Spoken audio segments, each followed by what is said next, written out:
Welcome to Military Veterans Podcast special episode. So welcome everybody. This I don't know how to start this because normally I say the episode and we get on with the guest. But this episode is a little bit special, and you may see from the title of this video. But I've got two people here. So these two people are important people in my life, and we're doing this special recording to try and help share knowledge and maybe potentially hope for the PTSD aspect of military people to start with, but it can go out to wider people. It doesn't have to just be military. So there's a little bit of an introduction of what we're going to go into further. And also, just to give you a heads up, this is also the first time in 5 years of doing this podcast that I've done a 3 or a trio recording. So setting up the cameras slightly differently has been a bit of a challenge, but I think we've got it right. And getting some new equipment as well. But let me introduce you to the guests. We do have AJ Pingram. Hello, AJ. Hiya, how you doing? Doing good. Now, AJ was episode 2 of the podcast when we started 5 years ago. Yes, it's a long time, but very long time. Yeah, but now you're back. You're back. Yeah, glad to be back as well. Fantastic. And we'll hear about AJ's journey as this goes on. And then the other important guest who's never been on the show before is Adrian AD Cole. Hello, AD. Hi, hello. How are you? Always good, thank you. Fantastic. Now, I'm going to give a little bit of a background on our service history, because AD was in the military. AD was in fact, do you want to share what you did? Because just a brief overview of your kind of time in service. Well, I joined the Marines in 1984 and left in 2004. Okay. And I, after about 9 years, I specialised as a physical training instructor. Yeah. But of course, in the Marines, you're going back and forth between roles. But, I was a physical training instructor in the Royal Marines, yeah. Nice. And then as a reminder, AJ, what was your background? So I was a marine engineer mechanic in the Royal Navy and played hockey for the Royal Navy as well. Nice. And 4.5 years or something? 4.5 years before I got injured, unfortunately, and that ended my military career. Yeah. But, You're the Navy captain, weren't you, AJ? Yeah, I captained the Navy hockey team for a few games. It was good fun. Yeah. And there's a lot more information about your kind of career on your episode 2. Yeah.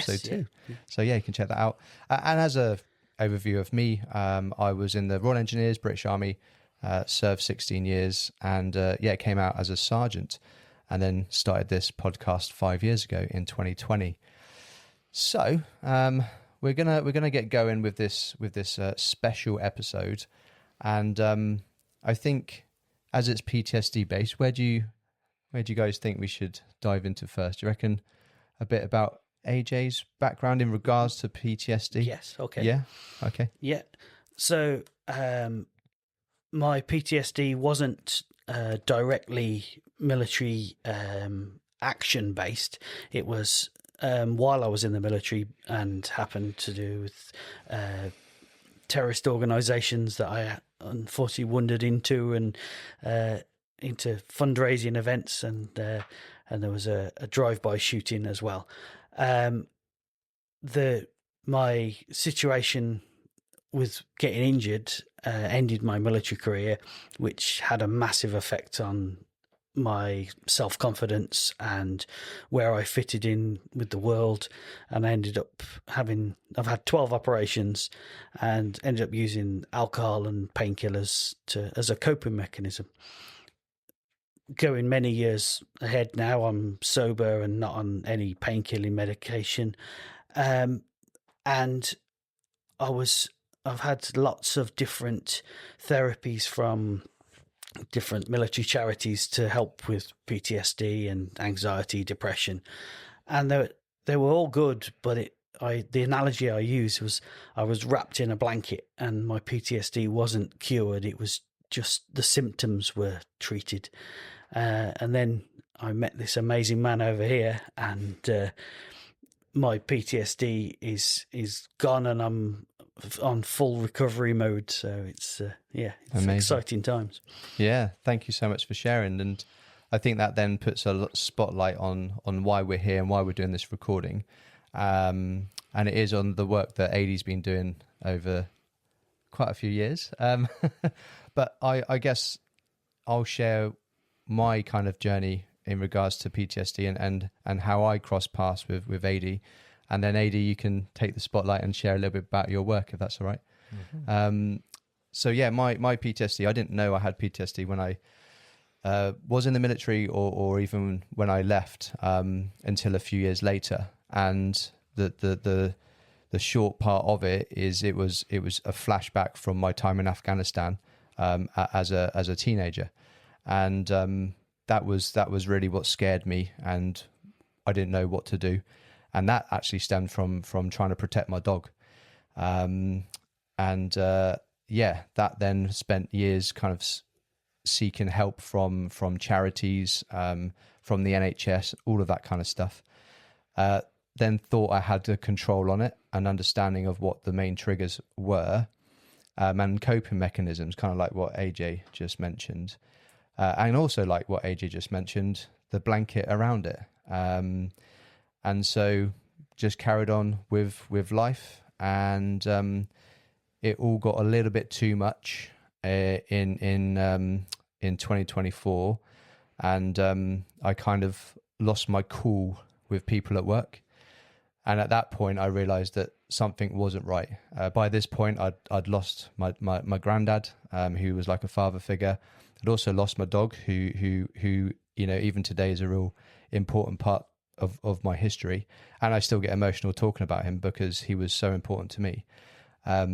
But that led me down the path of I need to go and see some friends. So I ended up on a road trip around the UK, speaking to some old army mates, and one of those old army mates was AJ, and I shared what had happened at work and that I needed to do something, but I don't know what. I was lost essentially. And that's when AJ had not long done work with AD and said, you got to go and speak to him. You've got to go and speak to him. And that led me down the path of reaching out to AD and, coming to do some work with him. So that's a very brief overview of what AJ and I have gone through. I mean, AJ, just a time frame. How many years is that? So I was medically discharged in 2000. In 2000. So 25 years. Yeah, 20.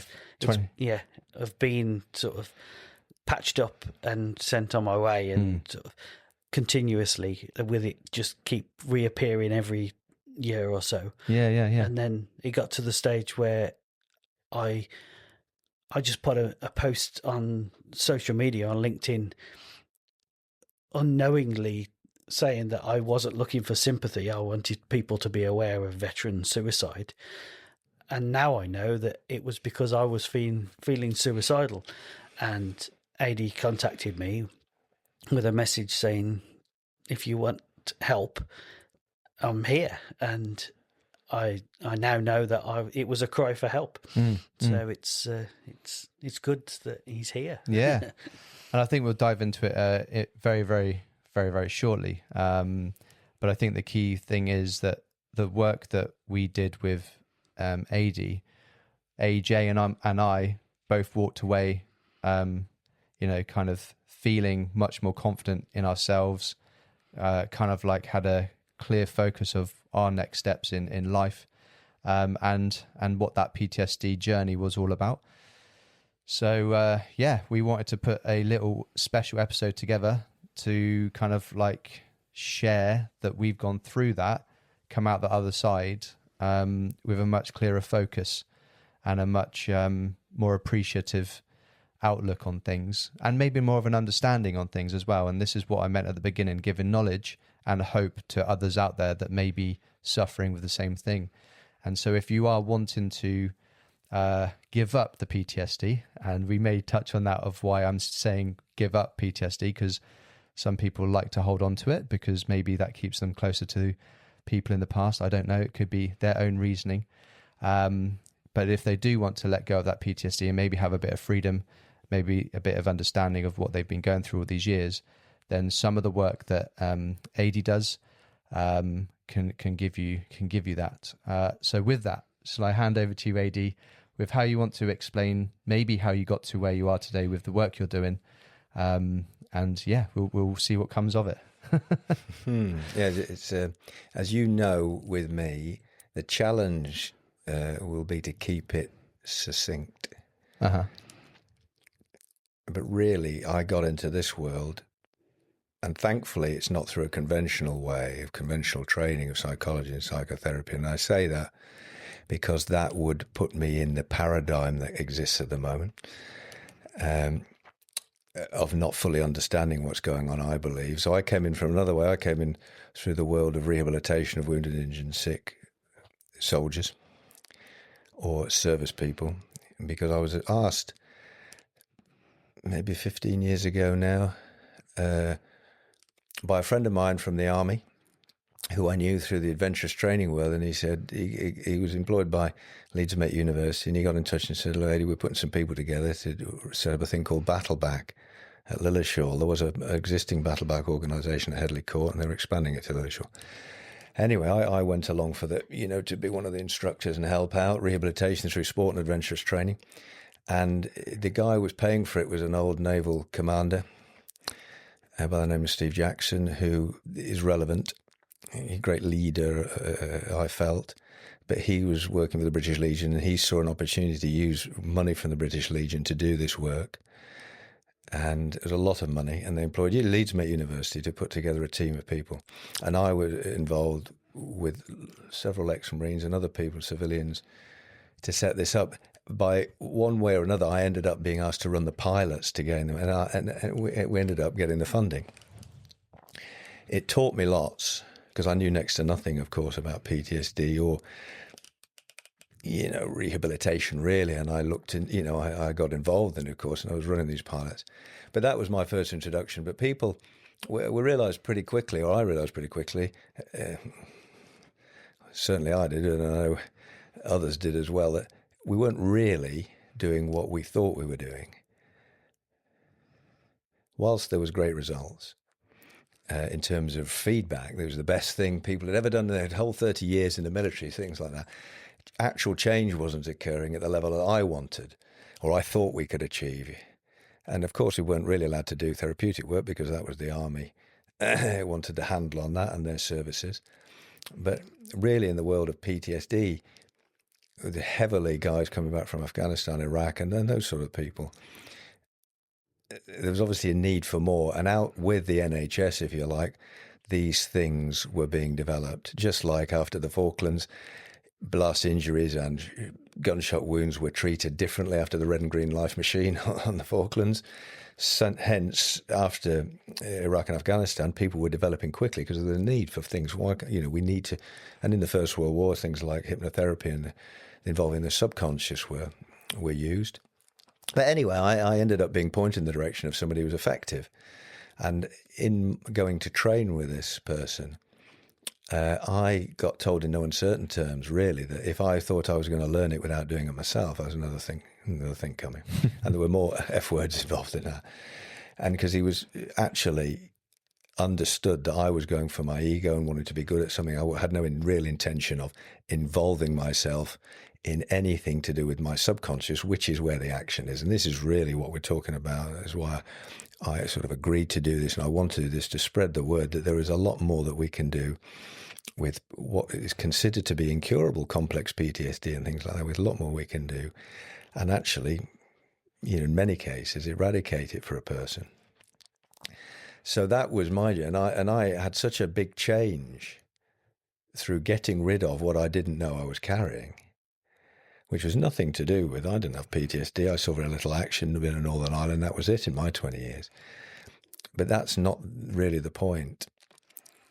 PTSD is really whether it is it's appropriate reaction to an inappropriate event. Potentially if it's an episodic thing, but it can be over time. It's a collection of a lot of negative emotions: anger, sadness, fear, guilt, hurt, anxiety, natural things. I mean, wartime, what you've done is basically the management of fear. You talk to anybody, I've got lots of friends in the air, lots of friends in the Marines. Really, when they're honest and settle down, it's about dealing with your fear. And then the frustration of not being, you know, and there's all those combined, and the sadness, all a bit of generally a lot of fear. And all of that stuff is a huge amount to go in one's emotional glass. And if we think the best way to deal with PTSD is to deal with any problem, and I work mainly in the corporate world now, because the only way you make any money in this sort of world is corporate people pay a lot of money to get powered up and actually be confident, because most people are not as confident as they pretend to be, and that's globally. We create a persona to manage our feelings of insecurity and unworthiness and things like that. And anyway, so where am I going with that? PTSD, everybody has an emotional glass. That's a good way to think about it. Mm-hmm. And I remember talking to a senior naval medic many years ago, and he said the unfortunate truth about PTSD is it's all about previous pathology. And I said, yeah, all day long. Yes, because what you'd really join up with has an effect.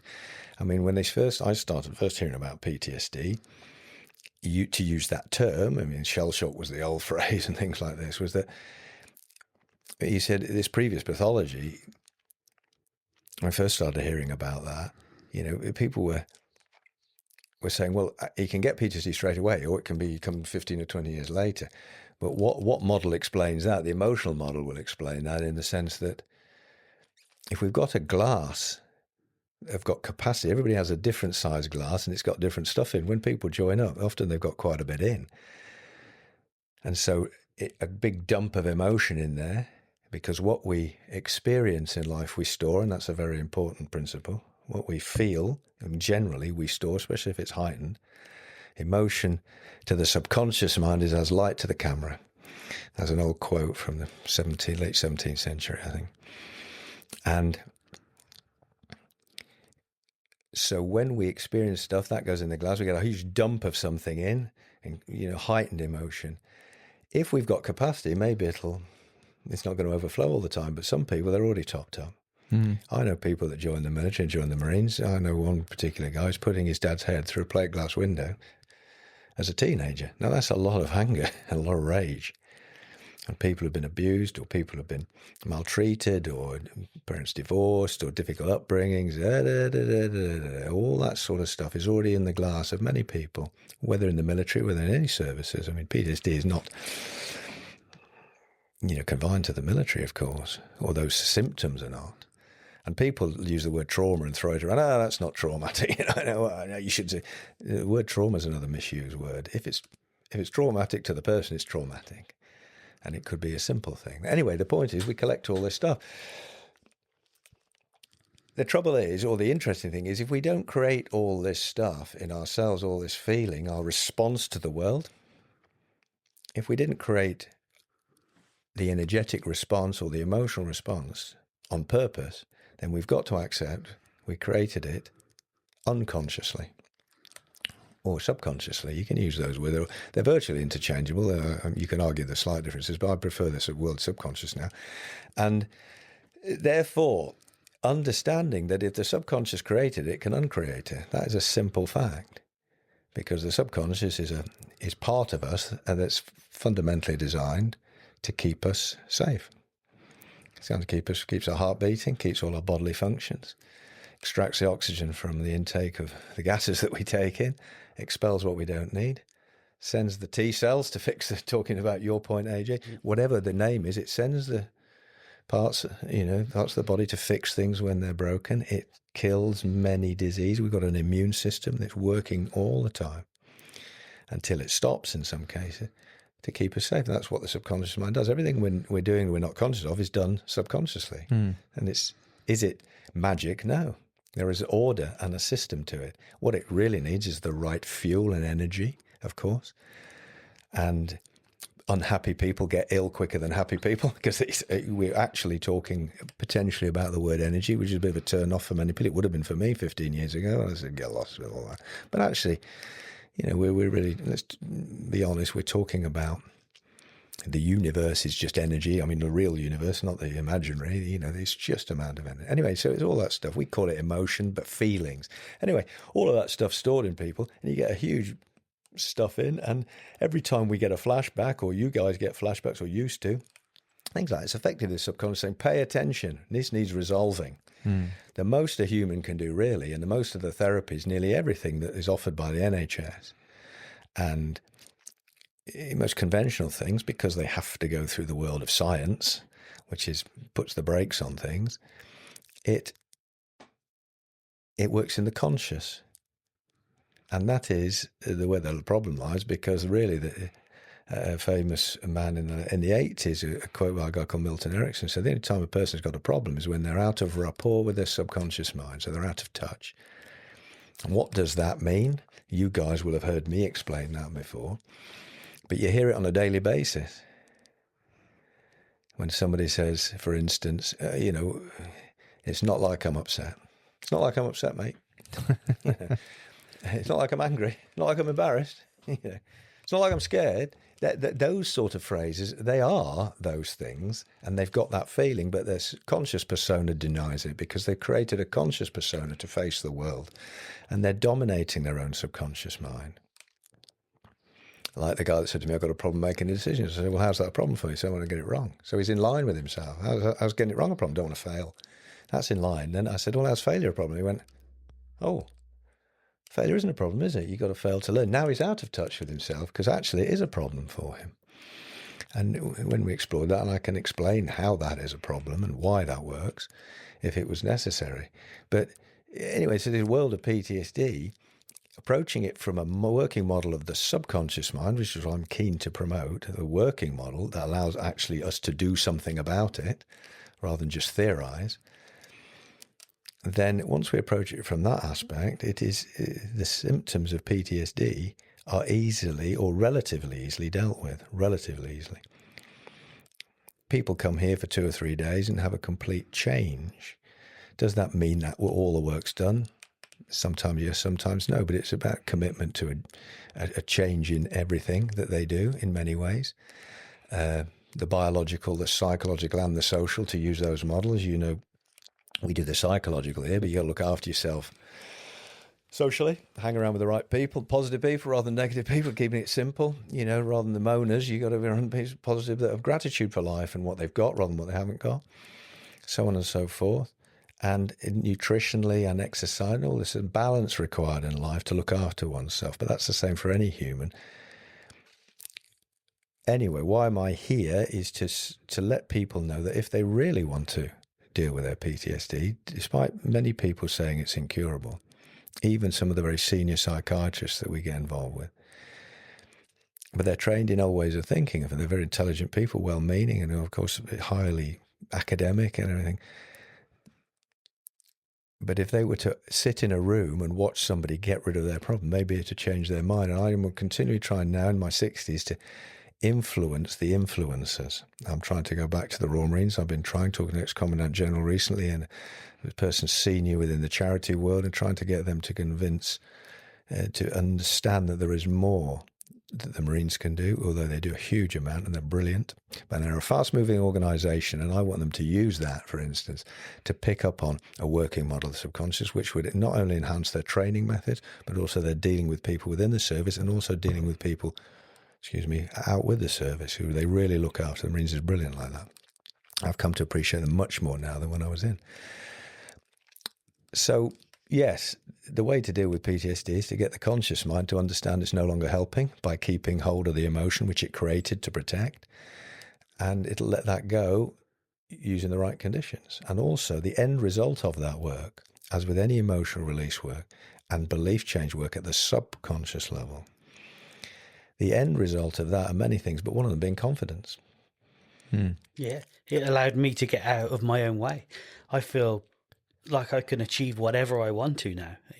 Whereas before I was self-sabotaging and stopping myself and saying to myself I couldn't do things. Now it's anything's possible, and I just need to focus and push myself to achieve what I want to achieve. It's it's great. It's so, I'm so confident.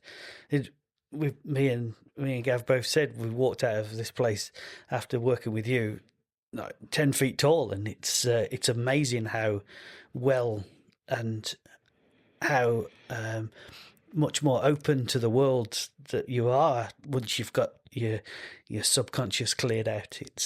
Yeah. Well, and thank you for saying that. What's important to say, I'm continually, is that you can say, Walker, everybody leaves here, when they come, whether we work online or here, everybody leaves here around about 100%. Now, when they come, I try to, because it's not science, but I say, well, how confident are you really? And some people say, oh, very confident. How confident are you really? If I didn't have a job, because people can get very confident by doing, that's a capability confidence. And if you get very good as a Royal Engineer or very good as a Marine Engineer, and everybody's saying, oh, you're brilliant at your job, you can be super confident in that environment, but you take yourself out of that environment, like a lot of servicemen that leave the service, and suddenly it all falls away. I know SF guys, brilliant guys, hugely capable, but they don't do anything now because they're basically scared, hiding away.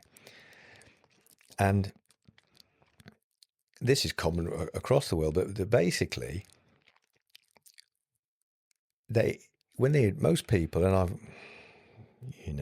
hugely successful people I've worked with who've got very little self-esteem. Again, when I was in the Marines, if you asked me how much self-esteem I got, I'd say none, really, if I was honest. And most people are like that. So this whole idea of confidence is twofold. But what I want people to understand is, by going to see a psychotherapist or a coach or things like that, that will not change your confidence. It might, you get some nice things pointed out to you about yourself and everything, but it doesn't actually change your inner level of confidence. And nothing we do here is about me, what I've talked to. When people say go and talk to AD, it's not actually me talking to you. I can dispense all the wisdom that I've gathered or seemingly gathered or tried to work out from other people and pass it on. And it can sound wise. And many people can sound wise, but that doesn't make anybody feel more confident, for instance, does it? That wasn't what made you confident. What made you confident was getting rid of the subconscious stuff that was stopping you being confident. And when we talk about getting in our own way, that's what everybody does, because the unconscious or the subconscious is the most powerful force that we know. It can solve all the problems that we create for ourselves, but it does create all the problems we cause for ourselves as well, internally, thinking badly, catastrophizing or imagining things that aren't true, mind reading, which we can't do. And all of this stuff, that's the imagination, which is a function of the subconscious mind, storing all our data and then twisting the input to serve us in the ways we want it. If we're looking for bad stuff, we'll see it because the subconscious is duty bound to give you, to keep you safe, to give you what you've asked for. So you ask it to prove the world's a difficult place, it'll prove it for you. So we can get in our own way like that. And talking about confidence, I spent my whole life underconfident, but pretending to be very confident, and people say, oh, he's really confident. Well, not at all, really. And I see that now all over the place, not least in the Marines, not least in business. That guy was telling me about yesterday, sending people over from America at the moment. That lady from Mexico just the other day flew up. You can argue that's not climate change, or not helping climate change, but the corporate world will pay to get their people powered up. Very capable people who are not confident. Not confident to lead correctly or delegate or afraid of failure, so it's holding them back. These sort of things are very easily dealt with at the subconscious level. Fake it till you make it culture, isn't it? Yeah. So I did, whilst I can talk for England, as you know, that is a bit of an explanation you gave, but then you're in a chair communicating with your subconscious. That's the bit of the action. And you come from that and you just, got rid of that. And then all we're doing is removing the emotional connection to the past. Not changing the past, but removing the emotional connection. That then allied with getting rid of the core beliefs about one's identity that are created at these times, that makes the difference. And it's a powerful difference. And that's what we really want people to understand is whatever's going on for them, there is a way out, because if they didn't create it consciously, it was created subconsciously, and therefore it can be uncreated given the right circumstances. If that makes sense. Mm-hmm. Yeah. Do you want to add anything? I was just going to say that the best thing for me, thinking back about the work that we did, I was terrified coming down to see you and having all these different thoughts in my head that we were going to be prodding and poking all of the triggers that I'd got. And in hindsight, it was a totally non-invasive process that we went through. And you just facilitated me observing my subconscious.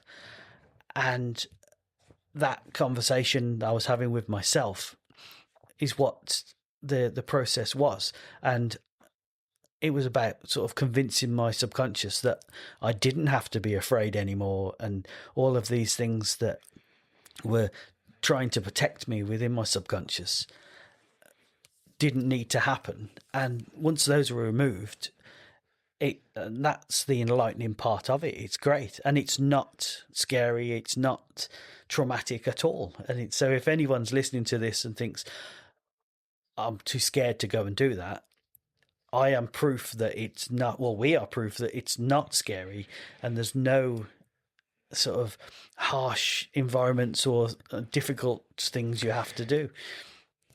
Well, that's a good problem, and you'll help me in this conversation by these things, because that is a very crucial point.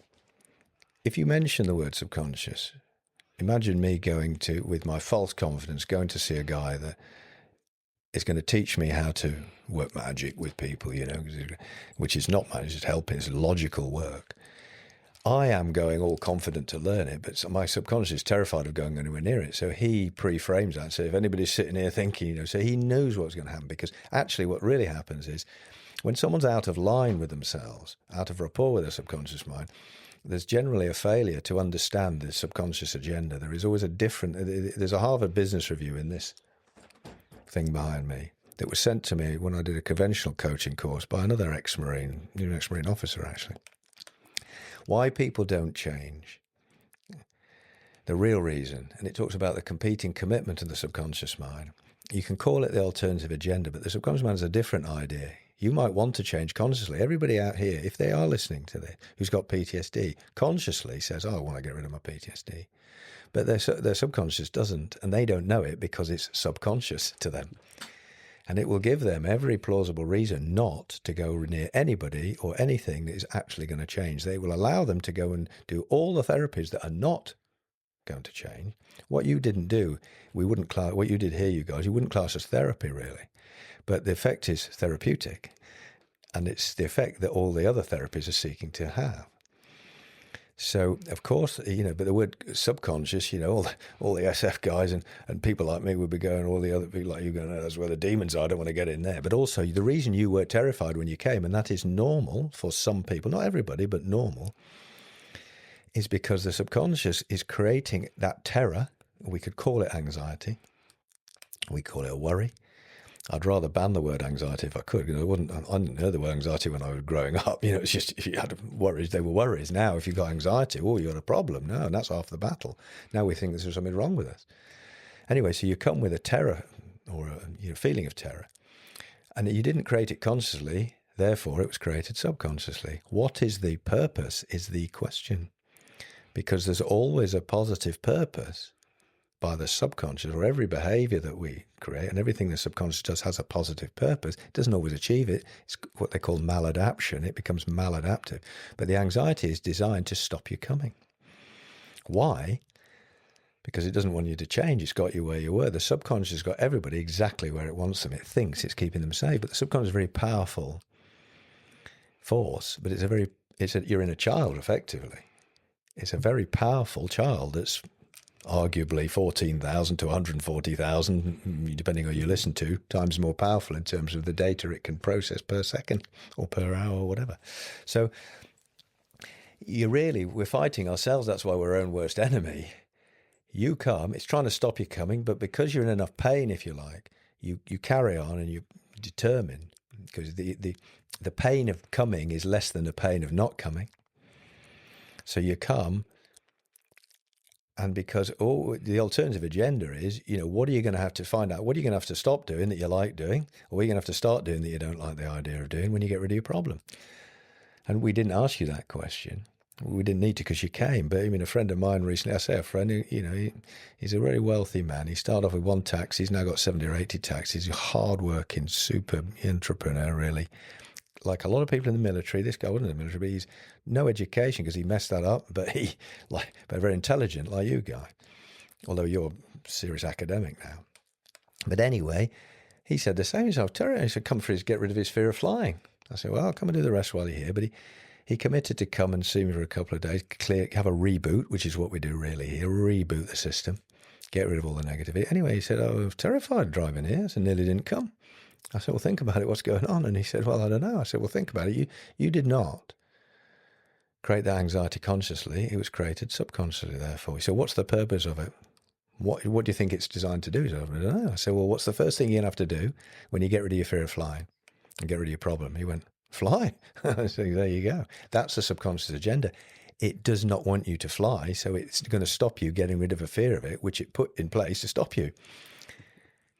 Because it's a conundrum, because it doesn't want you to get rid of the fear of flying because it's got a fear of flying. It's put it in there for some reason to stop you being in that situation for whatever the reason.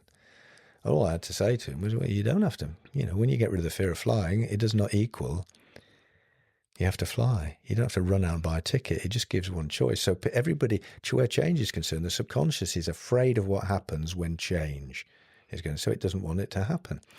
So you got to, the real message from this, well, I suppose we don't talk a lot, is whatever fear you can find out from yourself by asking you, what am I going to have to stop doing? And it might be stop hiding away, or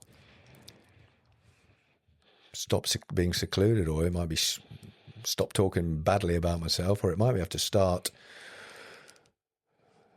conquering the world, or start being outgoing, or I don't know. Whatever your fear is of stopping doing or starting is not a true fear, it's a false fear.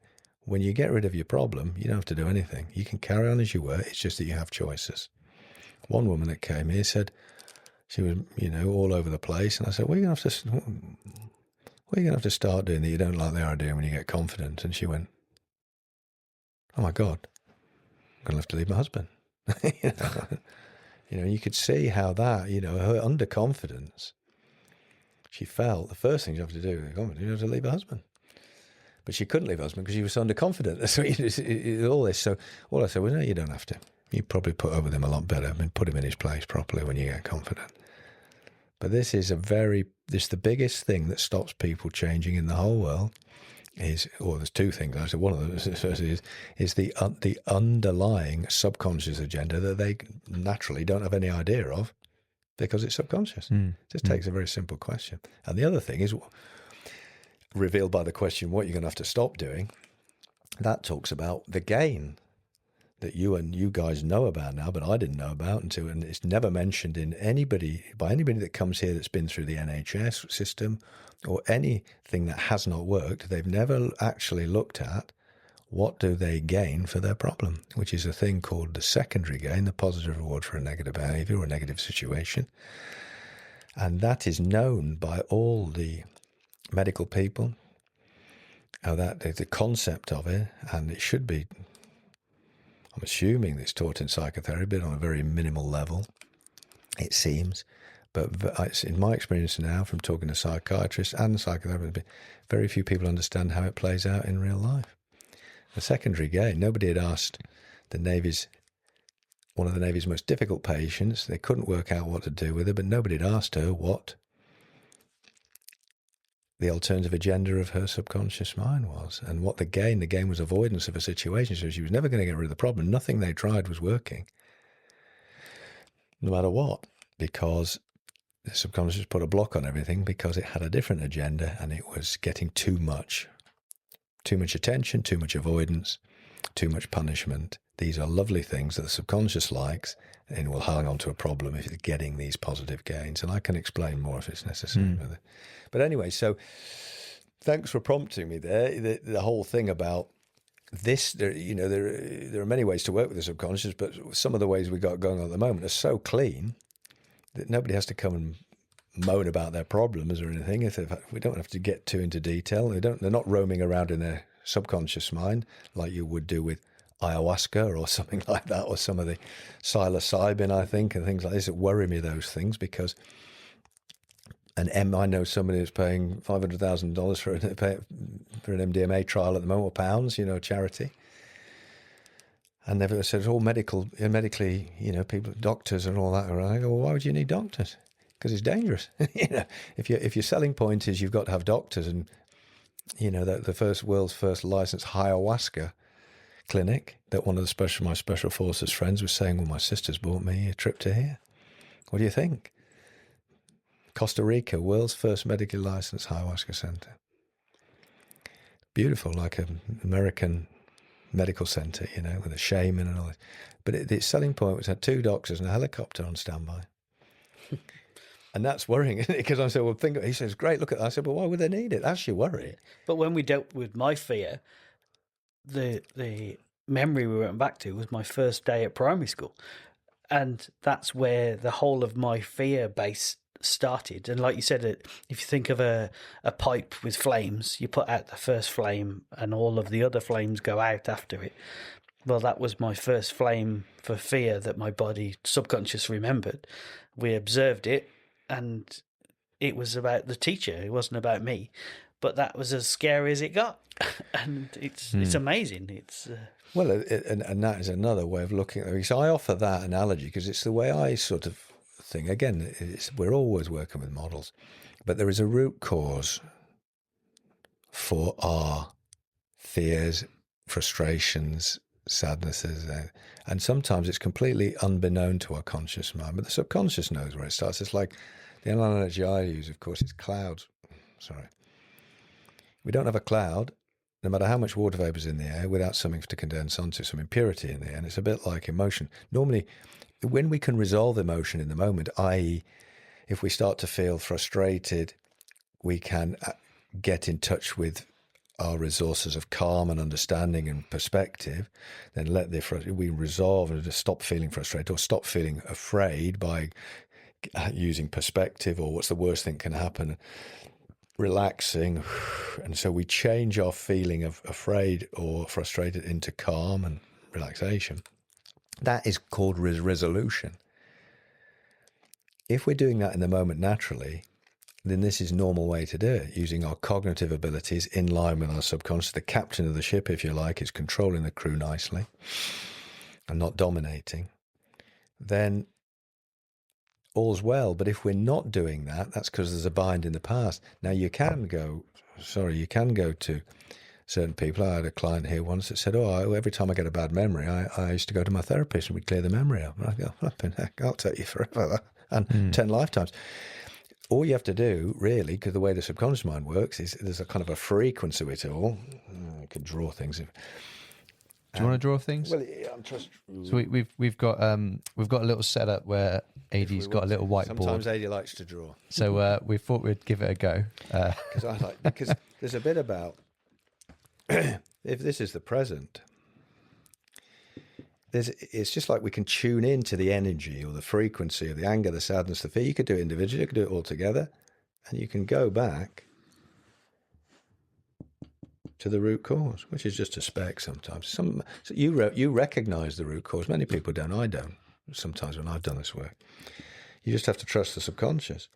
And if you resolve, and resolve is the word we need to talk about. What that means, you resolve the problem there, and if you like, extinguish the pilot light, all those flames, some of them bigger than others, of all the emotional experiences, some of them big along that chain, in that filing cabinet, if you like, because the subconscious stores things in filing cabinets, or as a useful model anyway. All that will be done instantaneously. And that is part of a working model of the subconscious. You know, we store things in filing cabinets. If I say to you school or mum or dad or whatever, military or certain, you will have information coming to you immediately from your subconscious based on, it can go to those filing cabinets like a computer. I mean, you work for an IT company. Another computer is a useful analogy. So we can go to that filing cabinet and weed it basically and get that stuff out. And it's a very powerful, it's easily done. This work is easy, isn't it, really? It's just getting someone to do it. It's persuading someone because their subconscious actually doesn't want them to, and they don't know why because they're not conscious of that. But resolving is important, because resolving is letting this emotion go. And to do that, it must get in touch with internal resources, whatever then there's the endless ones. But if I asked you, what do you need to be feeling instead of to let your fear go, what's the opposite of fear for you? Well, it's confidence. Confidence, okay. Yeah. So you need to get in touch with your confidence, and that is, you've got confidence. That's an internal resource. Everybody has it, even the people that say they haven't got it. I always remember the woman that said, I've got no goal, I haven't got the good resource of confidence. I said, none at all. She went, none at all. I said, you've never felt confident in your whole life? No, I've never been confident in my whole life. I said, you're absolutely sure about that? Can you see where I'm going? And she's going, yeah, I'm absolutely sure.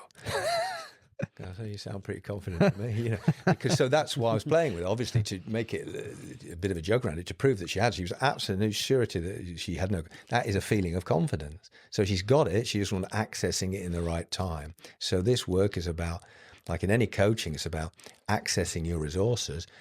The subconscious can do that very easily when we get out of its way, and it can deal with all these things that it put in place to protect us, but it's not actually protecting us. So anyway, so resolving, why is that important? Because every time you get a memory that's troubling, that gets given to you, and these, you know, flashbacks is a classic, it's saying pay attention to this stuff, because the subconscious will bury things and present them at a later date for resolution. That's another one of its functions. So you continually get memories that come back to us that are troubling ones, and we know the energy is still in there. We know we stored stuff, because if a memory can make you feel a certain negative way, you know that stuff is stored in your body. It's not magic. It's stored in tension of something. That's the way energy is stored. Compression or extension of the structures of the body. That's where, so you start to, if you can think of a time that makes you feel really angry, you know that energy is somewhere stored in your body. Then you express it, and it's stored again, or then returns to it. People might go running, like a friend of mine, you know, I used to go running to get rid of all the time to get rid of his frustration. But of course, he said, that's how I got rid of it. Well, if you don't get rid of it, you just put it back for the next day, then you need to go running again. So it needs to be resolved. What most people are doing, and most of the coaching, is that rationalization. And that's a different word. That's making sense of it with the logical conscious mind. But the logical conscious mind's got yourself in the problem in the first place in many ways. And that's not the place to deal and resolve this. That's the world of the subconscious.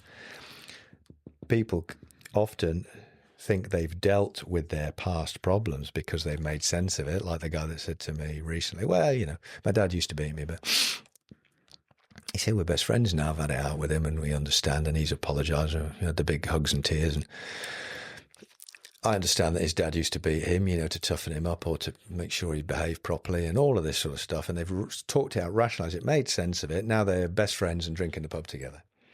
Except that hasn't solved the problem. He's dealt with it consciously, but not subconsciously, because all the anger and the frustration, the sadness and the fear that a little boy is feeling when he's expecting another beating, that's still stored within, and it comes out in other areas which are seemingly unconnected now to the father. So you can argue that sort of psychotherapy, where you start to understand the past but don't deal subconsciously, that can move you further away from your subconscious, when really we want somebody absolutely in line with their subconscious, conscious and subconscious. For as they say, things in the world start to align for somebody who is aligned with themselves. And when we're working, you know, just working with some business executives all the time, and you know, a business executive wants to be, well, anybody, any leader or anything, needs to be open, honest and direct in their communications. Anything else is subterfuge, shenanigans and inauthentic. So authenticity, all of this stuff. But to be open, honest and direct, you've got to be and authentic. You've got to be in touch with yourself, because if you're saying to somebody, it's not that I object, but I just like to say, you're already out of touch with yourself because you do object. You know, and you say, I'm upset with you. Well, you are upset. So you're inauthentic in that way. So to get really in touch with yourself, you've got to start listening to yourself, because you're getting messages all the time from your subconscious. We just deny them. Anyway, so there's all that going on. Yes, so what you're talking about, keeping out, we don't get into memories. The way the stuff works these days, your soldier doesn't want to be back on the battlefield. You don't want to be back doing that stuff. We want to keep people out of that, not trauma-focused work, keep it out. And you will know here that I know very little about the detail of anybody's trauma. If somebody's been raped, we just say, that's enough, don't need any more. We don't want to get them to spin around in that, because it just run it through their physiology again. Don't want them to tell all the battlefield stories, just say, right, okay, the subject is Iraq or whatever it is, or those top line things. And even now, really, just for people listening, if somebody has a problem, like that last client that was here in person, I said, is there anything you're not going to tell me? And they said, well, there is something I really don't want to talk about. I said, well, that's great. We'll call it problem A. And the subconscious mind can work on that. And I don't even need to know. Because that can be a blocker to people going and getting rid of their inner, if there's shame involved in something, if there's embarrassment involved, then people don't necessarily want to go and, they think they're going to have to talk that out. No, it's not the truth. Yeah. Well, on that, I remember doing work with the NHS, and it was dealing with PTSD, understanding what it's about. The second phase of it was to go and relive it every week for 10 weeks. Why? Because you put it back in the filing cabinet. That's how it was explained to me. I was too scared. I didn't want to do that. So when I got to the point of last year and coming up to see you and you saying that I should go and speak to AD, I was apprehensive because I was like, well, I don't want to go and revisit it. But then you, AJ, said to me, you don't really, you don't. And then as we're doing the work, me and AD, I did actually go and visit it, but I didn't visit it like I was there. I visited it, and this is not AD telling me what to do. It's just what my subconscious did. It took me up like I was in a drone, like I was in a helicopter overlooking the situation. And I am now not scared thinking of it. Whereas before last year, I would have been.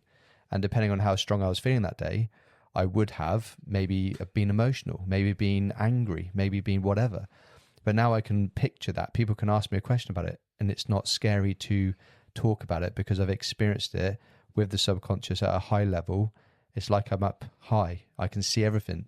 And I asked the question to AD. In that moment, with the suicide bombers, and saw what I saw, why am I now like picturing everything? I'm picturing the amount of people that were there, the colours of things, the height of the fence line, and all this kind of stuff. And that was going back to what you said earlier, how the subconscious can deal with 2 million things, whatever it is, a second, a minute, whatever it is. So it's there, it's in me. My eyes have seen it. I've just not consciously recognized it, and now experiencing it again in a safe way. And I think that's a key thing. If you do this work, you're not doing it to be scared or to relive it. You're doing it all in a safe way. And I came out of that bit of work feeling comfortable to think about it. Yes, and when you guys talk, there's so much that's running through my head as I'm listening, because I would love to share. See, what was really happening there, when somebody looks at a situation from above and they're not in themselves, that's called by the psychologists a dissociation. So you're now dissociated from that memory, which is the way to deal with stuff. EMDR is probably what you're talking about, eye movement desensitization, reprocessing, where they want you to look at it or talk about it, and the old exposure therapy type ways, which is the best people can do. Unless they have better knowledge. But when you say it wasn't, we've suggested this work to you. We suggested these things to you while you're doing this subconscious work, that you keep out of the memories. It's all in the language that I would use to keep you up and higher you are, because the higher you are out of these things, the safer you are. Take a dissociated view. That's what the subconscious does naturally anyway. Somebody might say that, you've ever heard somebody say, I was raped, but I was as if I froze and floated out of my body and watched the action. That's a protective mechanism by the subconscious, because it's too overwhelming otherwise. So you can be associated into a memory where you're seeing it through your own eyes, or dissociated where you see yourself in a memory. So your subconscious, when working with the subconscious, we're always in a dissociated position. So you're taking the bigger view, seeing yourself in something. If there is a memory you're familiar with, the subconscious, you might be dealing with a memory that your subconscious is not, because I don't have a lot of memories from it. I wouldn't be able to tell you what the root causes of my things were. But so dissociation is a very natural state. So if you're now change those memories into a dissociative view, that's one of the changes, a result of reducing and removing that negative energy. Some people go the other way. Some people have dropped into dissociation or protection, and then when you remove when they get rid of all the anger, the sadness, the fear, the guilt, the hurt, the shame, the embarrassment, all that, the anxiety, when you get rid of that, they can then enter and see themselves through their own eyes, and they don't feel anything because they've removed the energy. They don't change the past, of course, because the past is the past. But what we store inside us is where we we take in the data and we project onto the world is how we've processed it, how we filtered it through our own energy, if you like, as well as our own filters of values and beliefs and experiences and decisions and all of this, the way we deal with the data. And so, yes, what you describe is very normal, but it was part of the process to take that energy. So then you can adopt whatever it is you do. And there's no, you even if you went inside if you went down in that memory and said, right, I'm going to look at it through my own eyes, you would still not have that energy in it. You could do it now if you wanted to test it. Because that's the point with this work. People say, well, does it last? You go, well, you can't undo what you did, because you can't change those memories back now and put the energy in. You can't put anger in those memories. You can't put sadness. What people have got to remember about this work is they've got to keep themselves a bit clean and clear afterwards and stop, because they generated that stuff before themselves unconsciously, and by what they've thought and said consciously. Now they've got to be mindful of that process in the future. Not filling your glass up anymore. Yeah, well, because to your analogy, or my analogy about IT, one way of looking at this is we're going to reboot your hard drive. Get rid of all the viruses, the useless, the beliefs that we're not as good enough, we're somehow deficient, which quickly migrate to I'm useless, worthless, hopeless, and helpless. And the deeper fear of the human is they're unlovable. That's the biggest fear, deep down within people. That is a virus in every theme or gestalt, as the psychologists call them, or every filing cabinet, or we used to talk, and I still do, about rocks in your rucksack, and that's a good analogy. So there's a computer analogy where we're rebooting because we've been coding it wrongly with our thoughts and words. Our captain's been coding, beating yourself up, for instance, and things like this will not help you. And we reboot somebody here, or wrong, they reboot themselves, and with a facilitation, because you remember you do all the work yourself here, and that's important, because it keeps people independent. They don't need, they don't want to be reliant on somebody like me. And then they've got to code themselves correctly in the future. But the rocks in the rucksack analogy is one I wanted to use, is because that suits the service. I mean, it suited me. I heard that analogy and I've developed it further. That every emotional experience is like a rock in your rucksack. And, as an army guy, if somebody gives you extra ammunition to carry, another couple of rockets, or the GPMG, or whatever it is, whatever the current weapon is, or the mortar base plane, oh, great, the tent sheets or whatever. You've got a huge weight in your rucksack, which is like a heavy emotional experience, like the loss of something, or an event where your mate's blown up and all this. And it goes in your rucksack. All that emotion goes in. It's like a head rock. No, but the trouble is you get used to it. You get used to all the rocks in your rucksack. And you get used to that. You carry on, you trudge on, and people are fit and strong, especially in the military. It's only when the ground gets steeper that the rocks get heavier. And you go, oh, crikey, I've got a lot in my rucksack. All we're doing here is emptying the rocks in the rucksack. Get them out. Rather than putting, counselling, people talk about, I've got to put my bags down for an hour a month and all that, and it saved my life, that. It might have done, but it didn't get rid of the rock, because you picked it up and you carried it further to the next session. This is about getting rid of rocks in your rucksack, and the subconscious will get rid of them. Get rid of them. The trouble is people like carrying. I've got mates that I've offered my service to, and I've offered my services free to lots of people with PTSD. Because if I offer my service, I tend not to charge them. The point is, which is foolish in many ways, because the money is about commitment to the process as well. It's an energy to commit. But they don't want to do it and they say, well, I'm all right, actually, man. I say, well, yeah, you're all right, because you're fit and strong. You can carry a rucksack, but you deal with it by drinking a lot, and you deal with it by running marathons, or because you can distract yourself in many ways from your pain by healthy things or not healthy things. Smoking, drinking, shopping, eating, porn, all these many things that people distract themselves with. Anything but sit down and deal with the pain. Often drink, servicemen can drink and women can drink, all of this stuff. But while they might not feel the rocks, everybody else can feel it. Everybody else carries the weight for them, all the people close to them. You might not... I might not be aware of my frustration, as you picked up earlier on today, but everybody else feels it. You know what I mean? So it's that sort of thing. So emptying your rucksack. I mean, most people on the planet don't need this work. You'd have been fine without it. You get by. But everybody benefits from a good clear out. Well, I'm so focused now that I'm finishing off a master's. I'm going to do a PhD, I'm starting a business and writing a book. And it's like I've been plugged into the mains and I'm like, woohoo, let's go. And it is such a wonderful feeling to have all those rocks out my rucksack. And it's keeping the rocks out is the next step afterwards, is sort of not falling back into habits and things. It's and it's good to keep talking and have that refresh and reset. And I think on that, I think I came away from the work I did here with AD, like I said, feeling confident and focused and knowing what I wanted to do next. And I think, I don't know the timeline now, a week or two later, I spoke to AJ and I was like, I got angry earlier. Someone cut me up and I still got angry. And it was a chat with AJ that it was like, you're still going to get it. You're still going to have these, not to the same degree, but it's understanding and catching yourself before you just let yourself have, like I had massive road rage for years and years and years.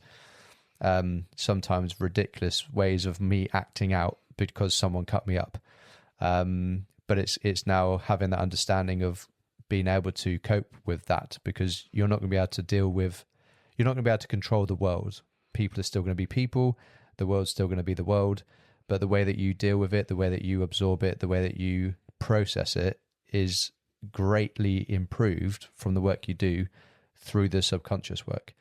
Did you want to add anything? Well, yeah, because it's lovely when you say these things, because I like to try and give you the explanation behind that, because it is natural when you have a reboot and get rid of as much negative anger, sadness, fear. The idea is you're emptying your glasses to the best as possible. That's what I try to do here,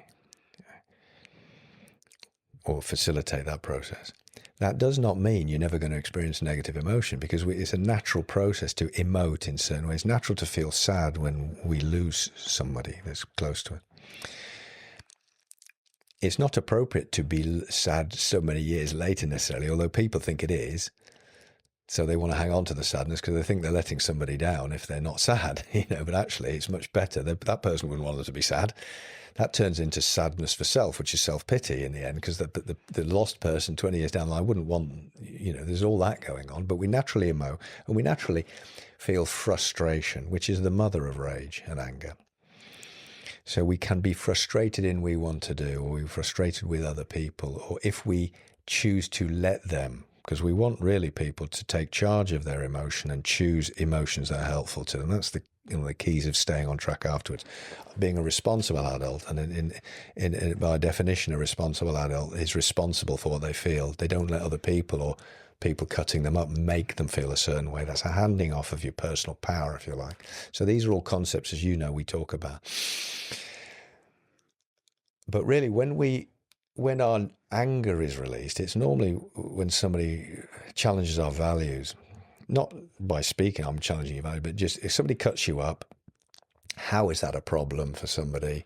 Everybody has different sets of values. Some people might say, well, it's dangerous and it's threatening my life, and it's a lack of respect, or it's unfair, it's unjust, and why they have their own value systems. And when they are being rubbed by somebody's behavior or challenged by somebody's behavior, this person then becomes the vent. So road rage is nothing other than somebody's doing something that challenges our value system, and then all the energy inside is then directed in their direction. And people get killed like that. There's a famous case years ago, wasn't it? An old fella got killed by that guy that's about to be released from his life sentence now, whatever it is, but you just signal the wrong way, and people go, and they get so frustrated because they're frustrated with life, and all that energy comes from something else in their life and is all stored. Just because you get rid of all that, the subconscious is still potentially going to create a little bit, not the huge amounts, but some frustration, because it's an old pattern that we need to break. We get rid of the drivers, because if we think about, as I had to learn, he's got his board up again. It's useful to think about. You see, there's useful models to explain things. Behavior is patterns, neurological patterns. There's people talk about muscle memory, but you don't transplant a muscle onto somebody else and it plays tennis like Djokovic or whatever it is. It's neural pathways, isn't it? So, but behaviors have a trigger, as it was explained to me, a driver, and then we got the resulting behavior. The driver, we're getting rid of here. We can play around with triggers, but we don't have enough time to do most people. We do a little bit. We could do some more if you're still triggered by that. There's so many things you can do. We do a 2 or 3 day immersion here to get rid of most of the emotional energy. But there's a pattern set up. Once you're triggered to do something, whether it's take a drink or get angry or put your trousers on, every behavior has a trigger, a driving energy, and a behavior. We're getting rid of the drivers here, but you need to pay attention to the pattern. And the pattern is you drop into this thinking, that bloke is da da da da da da da da. Once you break that pattern, say, oh, hang on a minute, that bloke doesn't even know me. He's just a guy behaving in a very dangerous way. We need to keep yourself calm. But the first thing you will have to admit, I believe, is that when you got angry, it wasn't anywhere near the amount of anger that you did before. Mm-hmm. No, because a lot less, and you can see the face on that we know you're right.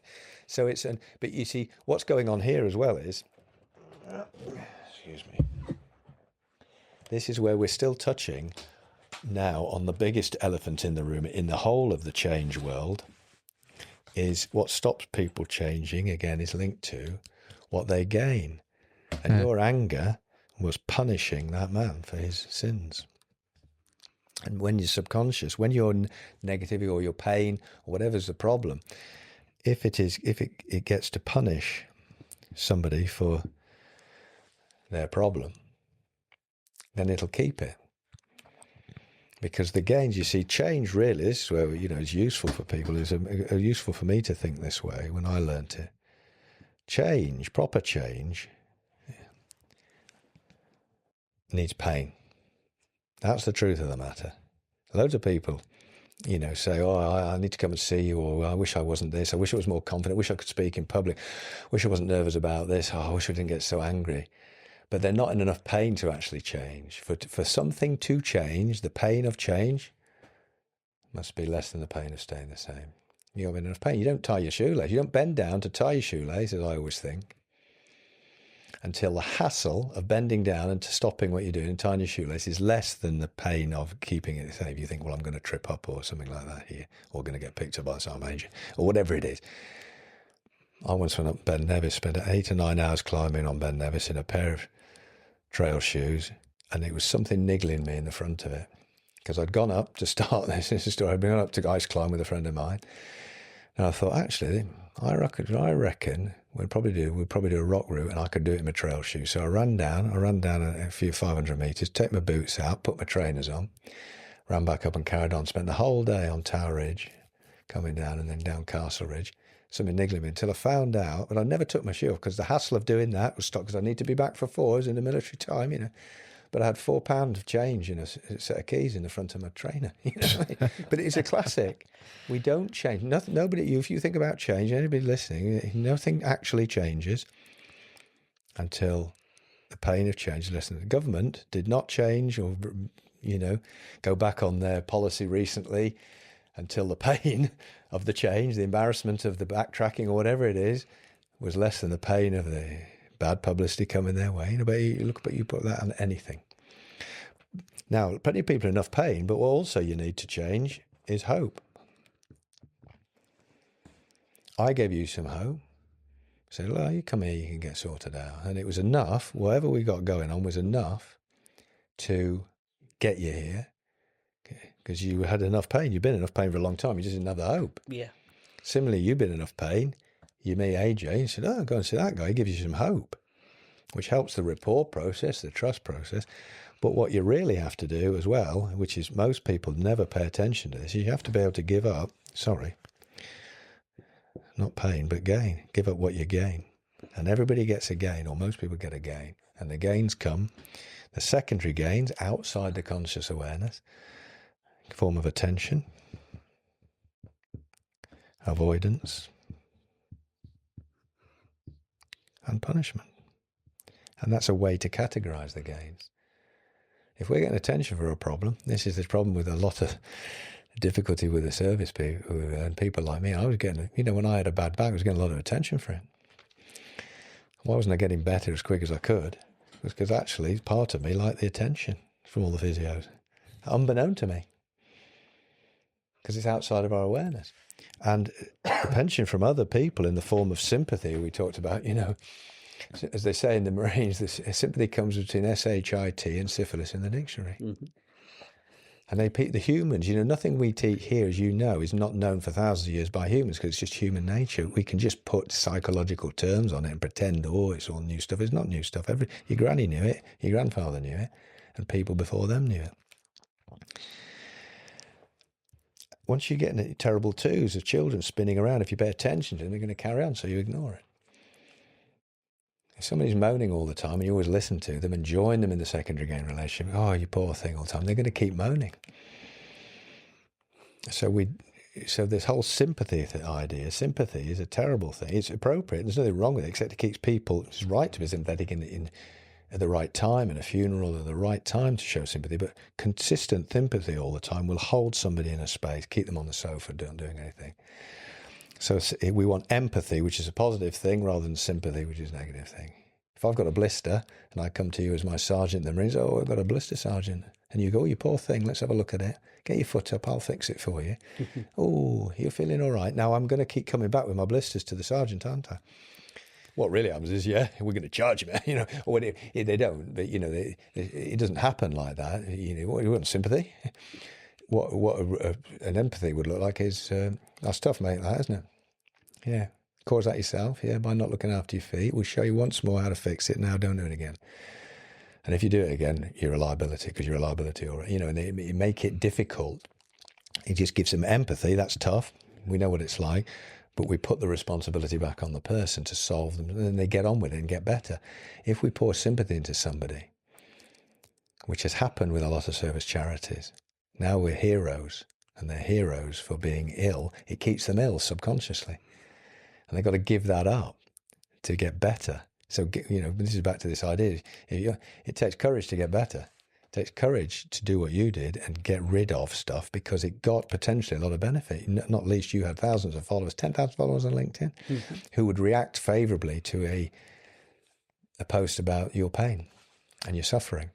So when people say I'm suffering from PTSD, it's a clue to them getting another form of attention, which is pity, self-pity, which is the most corrosive of all the things. That is a quote from a very learned man in London that I train with. Very learned academic in the world of the subconscious. And it is nothing, everybody has a right to feel sorry for themselves, except it's very debilitating and it keeps somebody ill and underpowered. So one of the biggest things everybody can do is practice gratitude, looking at what they've got rather than what they haven't got. Even people with horrendous things wrong. You see the ones that, I know a guy who's got one arm, he's out there, ex-Marine officer, he's a brilliant, conquering the world, he's got one arm. He's just won a whole endurance event against able-bodied canoeists. He's got one arm, no legs and one arm. And he's grateful for his one arm rather than looking at what he hasn't got, the two limbs missing. And this was a serious commando officer, mountain leader in a serious manner.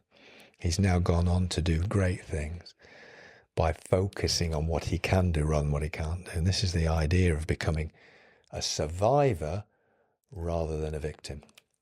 So the victim always feels self-pity. And by the way, I can do that with the best of them. I'm not as young as I used to be. I'm a back and all that. I can do that. I'm unaware of it still. I need people to, you're feeling sorry. I now know I recognize self-pity by what I'm doing or what I'm not doing. And we need this constant awareness to be able to move beyond things. But yes, attention from himself and attention from others, if it's getting attention for something negative, we're going to keep doing the negative. And then avoidance of seemingly difficult situations and avoidance of responsibility if our problem gets us that. What's an example of that? I remember a woman whose mother had hanged herself.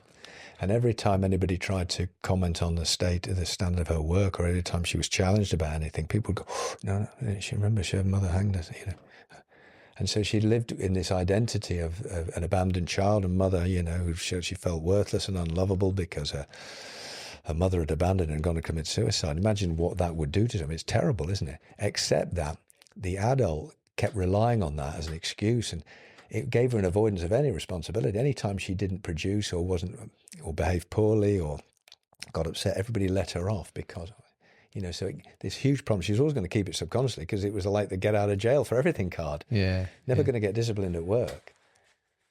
And if that's going on, if someone's got a problem that gets them out of trouble, the subconscious is going to keep the problem. And the punishment bit, punishment of self, punishment of others. Ever heard somebody say, look at what they've done to me? Husband or wife left him, and look how they collapsed in these difficult things. And their illness is the punishment because they've been wronged, perhaps been cheated on or something like that. They have been wronged. So there needs to be evidence of wrongdoing. Because if there's no evidence of wrongdoing, there's no crime. It's like the police. Well, where's the evidence? So it's like the subconscious has to produce evidence of the wrongdoing for them to be punished. Or else if somebody cheats on me and leaves me and I'm going, hey, I'm fine, positive in the world, they go, well, there's nothing wrong. It's okay for you. It's this conundrum, endless subconscious conundrum. So somebody has to be able to let that go. Forgive, move on, But they let go of a lot of, this is, I'm continually trying to educate the world because I had no idea about this stuff, but it's the biggest problem in the world. The more we help people with what we call mental health, which is a wrong word as well now, but then neurodivergence, all this stuff, the more we help people, of course we deserve to help people. It's a fine line. Sometimes the more we help, then we keep them in that space.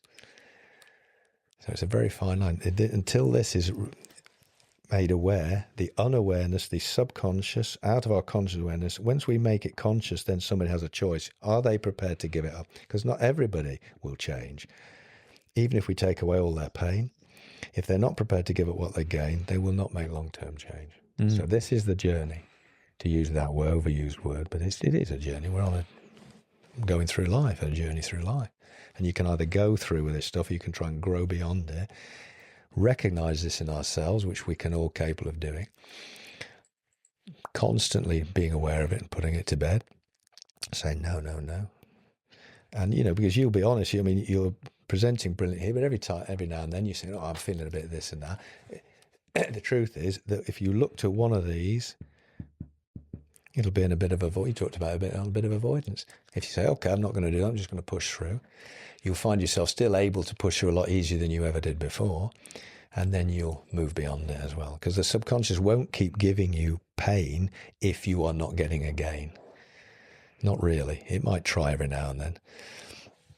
Because it's trying to help you all the time. It's just this big kid like, look, Mummy, I've done a great picture of you. Yeah, but you've drawn it on my best dress. It's a bit like that. It's not logical. It's emotional. Your conscious mind provides the logic. Does that make sense? Yeah. Yeah. And anybody, as I say, you say, what's it? I'm always happy to talk to people about this. But this is a shocker. When I looked at my secondary gain, which was a bloke said to me, how does it feel to realise you've been all right up in whatever? And I went, not good. Because it's totally outside our awareness, but you can see this in everybody else. It's easy to see in everybody else. It's looking at it in ourselves. That's the problem. That's the biggest problem on the planet. What we get for our problem, we keep.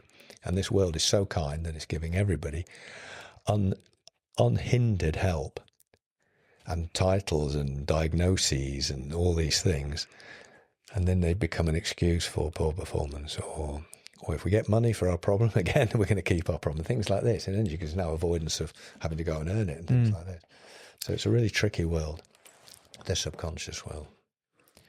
But yeah, understanding what's happening, which is the work that me and AJ have done with you, is a huge, trying to think of the right word, a huge power play in some ways, because I walked away from the work I did with you, not just understanding about the PTSD, but understanding stuff that I didn't know about, which was way back, you talking about your time at school.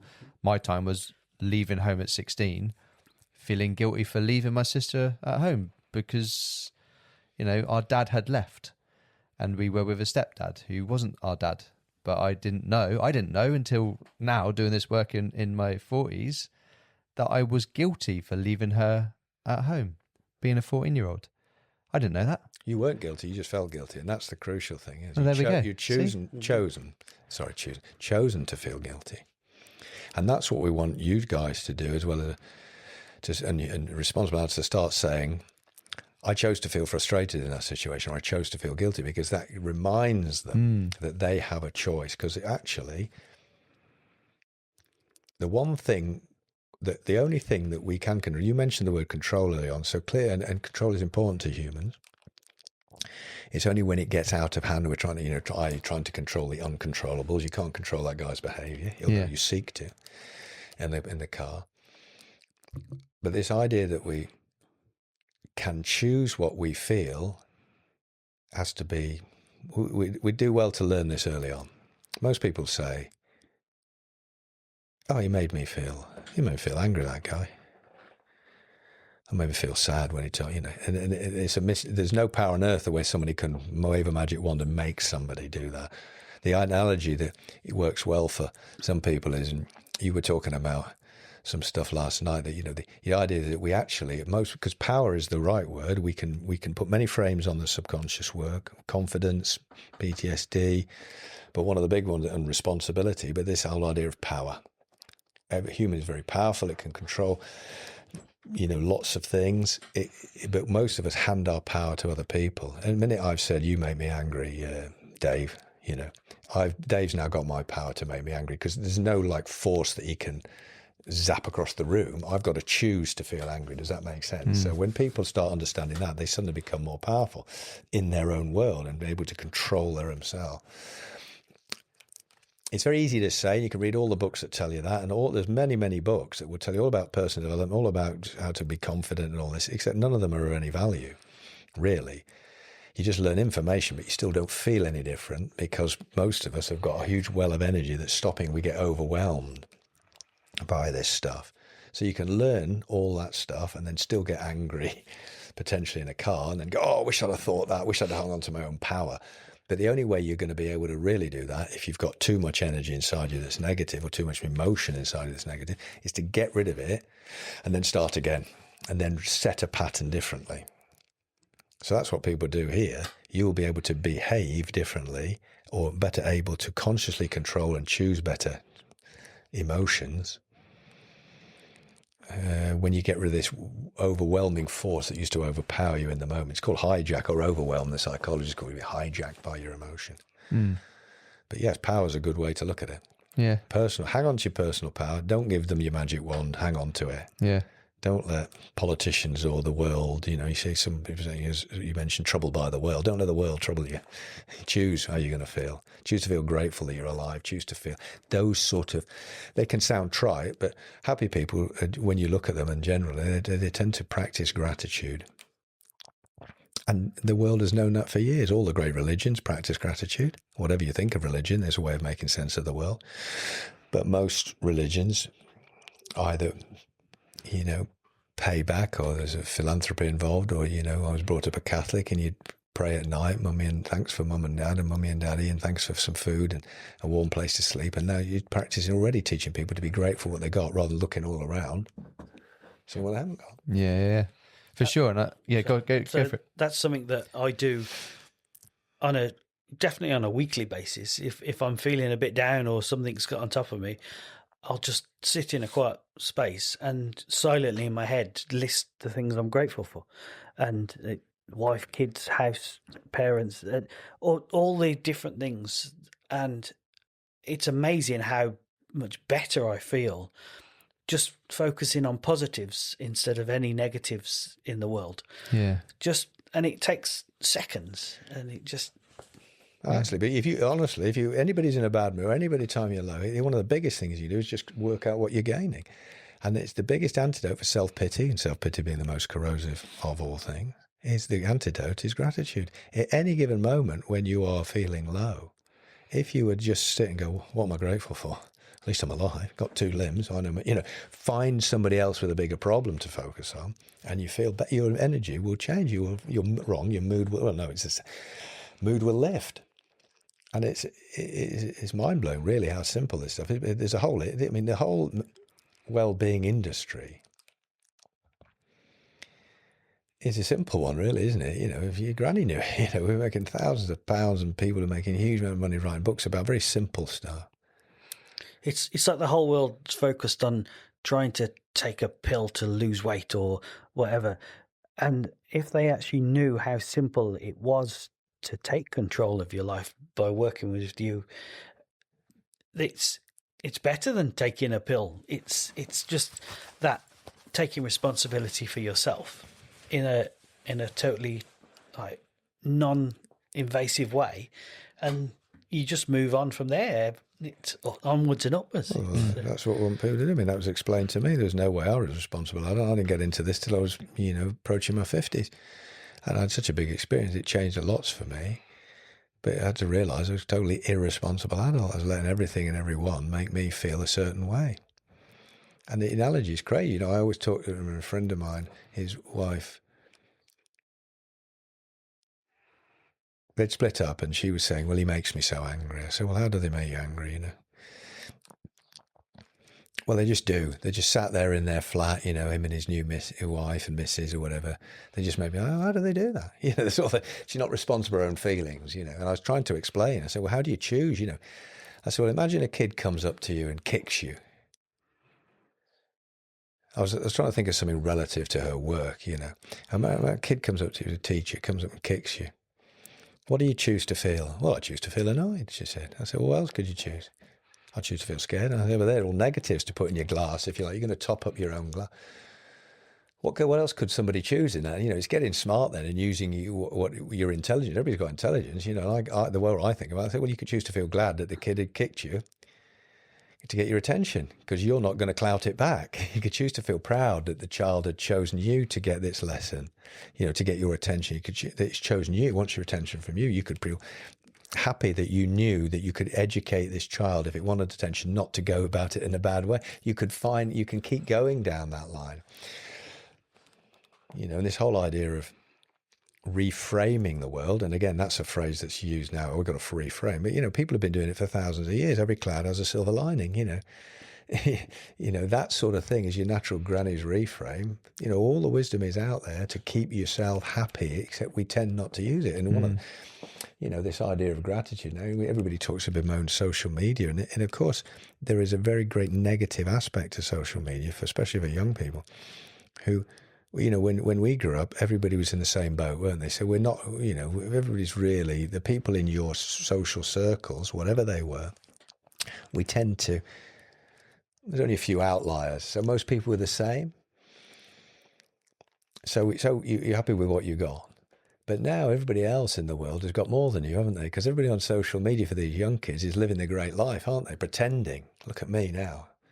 But they're not really happy. They're pretending to be happy, and I've got 5,000 friends. And no, you haven't. There's all that going on. So the world is designed to show us what we haven't got in this way. So kids can get miserable with their lot. Oh, I haven't got the newest trainers or the new Xbox 5. There's an endless pressures on parents. We can argue about bad parenting, actually. Well, the pressures on parents now are far greater than ever on my parent.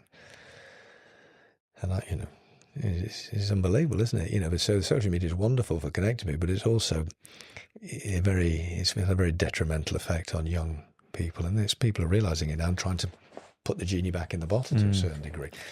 That needs to still happen as best as possible. But it's also how you react to that as well. What you're seeing. Yeah, and as an adult, the child though is not really analysing. A child is just experiencing it, especially young children. And anyway, we could get into all of that. But, what is the message from all this? That, again, that's your podcast. Yeah. What we're trying to do is show that you guys, when exposed, when given the opportunity or when taking the opportunity, when given the opportunity in your case and when taking the opportunity in yours and committing and investing energy, great change is possible. Yeah. And yet people would say, you look at PTSD, it says it's incurable. And we're proof it's not. Well, I've talked to a senior psychiatrist in the whole of the British Forces. I'm still trying to get back in touch with him to talk to him about this, actually. This is ages ago, and there's an avenue for me to do that at the moment. And he was warning me off his patient who'd wanted to come and been given my name to come and see me. And he said that afterwards. The reason I say that, because he told me all about the suicide and all this. And he said... He said, basically, after giving me 20 minutes of the medical and confidence stuff, which I knew, of course, because this woman had come to me, he said, so what do you think? And I said, well, you're telling me you've got an 8-person team in DCMH, and she's right at the top of your most difficult patients list, and you can't You don't know what to do with her. And he was a lovely man. You know, obviously he was a Cambridge educated, highly intelligent senior consultant psychiatrist who'd done the job as a senior psychiatrist in the forces. And he was trying to look after his patient, doing the right thing. You know, if somebody's under the guide or the care of somebody and that person is not speaking to me when they're here, I'm going to be working. I'm thinking, well, they're not doing their job. You know, they're not really caring. So he's checking me out. And at the end of the conversation, you know, because he said, well, this was about warning you off, actually, but actually you might have something to say, thinking about it. We can't do anything with this person. And I was saying to him, well, your challenge is you've diagnosed with a complex PTSD and a dissociative identity disorder, which I've looked up, and that's incurable. And also complex PTSD is generally accepted to be incurable. You know, and he said, well, that's unfortunately true. And I said, well, that's your trouble. You've got an 8-person team trying to cure somebody who's incurable. That doesn't make any sense to me. That's not logical. But to me, she's been traumatized, and with what's going on outside now, outside convention, you know, not illogical, but very logical work that's born of necessity and understanding and taking things that were well known in the past and reusing them, the whole idea of the subconscious. In that world, trauma is dealable with all day long, all day, every day. Because if we don't categorize it in the words of the DSM, the Diagnostic and Statistical Manual, put a label on it and saying, now we've decided it's incurable. It's decided it's incurable because nobody's been able to deal with it. But actually, forget all that. The subconscious created it. Therefore, the subconscious can uncreate it. And once you get in touch with that and then work that way and think that way, then all things are possible. Or most things are possible, and it's certainly a lot more change than anybody can recognise. And I would love these people to sit in a room with somebody like you who's willing and just watch and experience the change. And then do follow-up studies afterwards, except people don't want to do that because the truth is it threatens their very existence potentially. If they're not rock solid and confident themselves, then that's going to challenge their world. And it really is a challenge for people. Because there's loads of people out there talking about how you get rid of fear and how you cope with fear and know what's wrong, how you deal with fear. And if somebody comes in and says, well, you can just get rid of it. They go, whoa, no. They like the idea, but you won't hear from them again because it challenges the world. That's like sport. You know, all the performance coaches, they get challenged by this sort of world. And yeah, you could do huge amounts in sport, confidence-wise.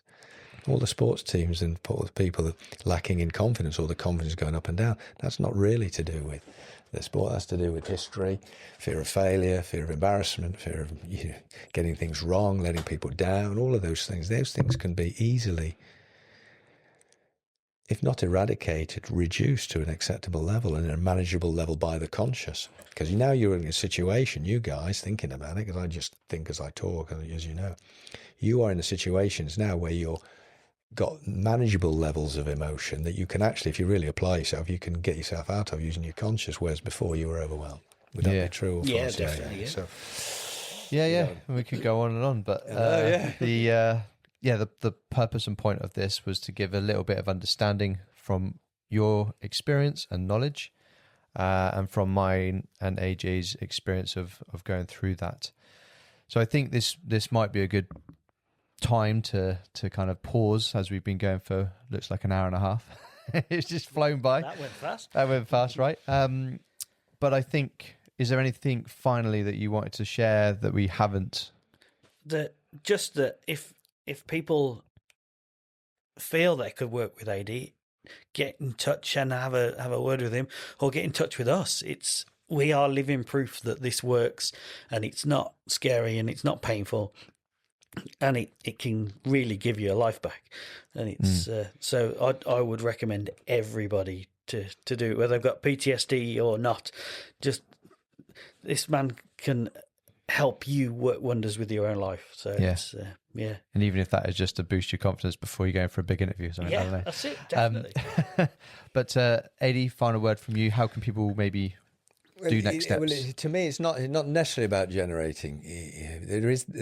People. I'm always happy to talk to people, and that's what I say. And my thing, rather than because there's two types of people in the world really. When they've got a problem, we're all the same. Either the person that thinks they can't change, or the person that thinks they can change themselves, and neither is true.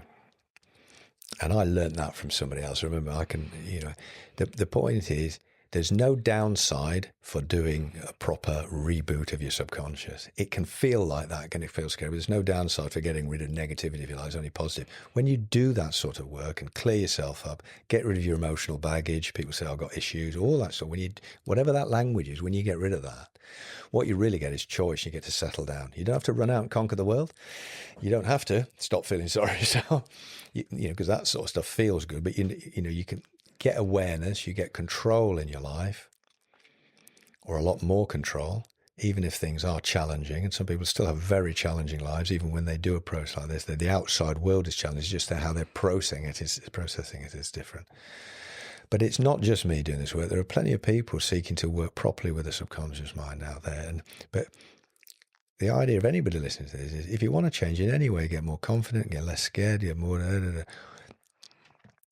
or get rid of your issues that drag you back and get more efficient and perform better. Because effectively, I mark it as a performance coach, because you've got to use the right language for whoever you're working with.